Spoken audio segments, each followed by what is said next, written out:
सितंबर 2024 में you have been asked this match the following question, जहां पर आपको लिटरेरी डिवाइसेस मैच करने हैं with their respective correct explanation. Let us do this. The moment of protagonists recognition in a narrative.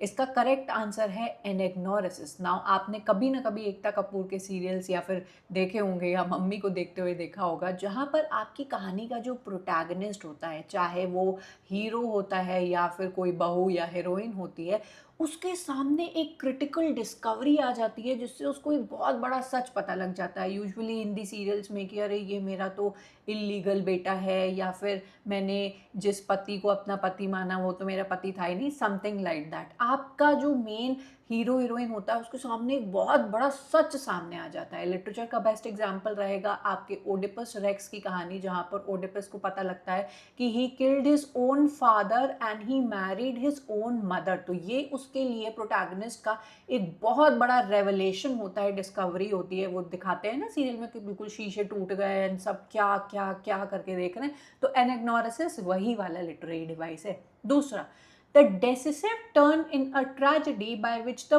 plot is resolved. इसका answer है catastrophe. Now literal meaning पे मत जाना कि कैटास्ट्रॉफ का मतलब होता है कि अरे सब कुछ डिस्ट्रक्शन में चला गया.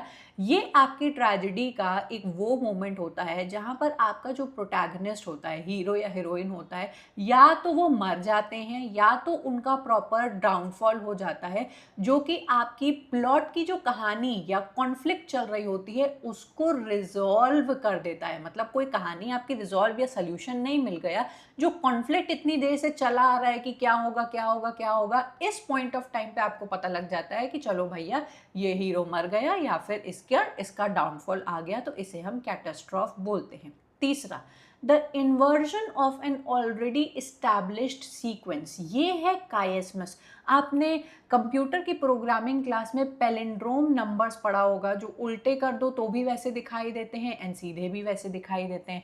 तो ये एक ऐसा लिटरेरी डिवाइस होता है जिनका जो सेंटेंस स्ट्रक्चर होता है ए बी चल रहा होता है एंड दूसरा आपका पलट जाता है बी ए हो जाता है. जॉन एफ कैनेडी का एक बहुत ही फेमस लाइन है, ask not what your country can do for you but ask what you can do for the country. तो जो पहला आपने सेंटेंस बोला उसी को ही उल्टा करके बोल दिया, इन्वर्ट कर दिया. इसे हम लोग कायस्मस बोलते हैं. चौथा, the figure of speech by which something distasteful is described as less repugnant terms. मतलब कि कोई बड़ी ही अनप्लेजेंट घटना है, कोई बहुत ही अनप्लेजेंट चीज़ आपको बोलनी है, तो उसको अनप्लेजेंट तरीके से ना बोल के आप थोड़ा सा सटल वे में बोलने की कोशिश करते हो. इसे हम लोग यूफेमिज्म बोलते हैं. माने कि मेरे चाचा जी मर गए, तो इसको इतना, ये तो अनप्लेजेंट साउंड कर रहा है ना. We say my uncle passed away. Then usually लोग जब उनको वॉशरूम जाना होता है कि ये नहीं बोलते हैं कि I am going to urinate, वो बोलेंगे कि I am going to use the restroom. तो आपने एक अनप्लेजेंट बात को थोड़ा सा सटल वे में बता के आपने शो किया. इसे हम लोग यूफेमिज्म बोलते हैं. तो आपका करेक्ट आंसर हो जाएगा ये वाला option. I hope this is clear.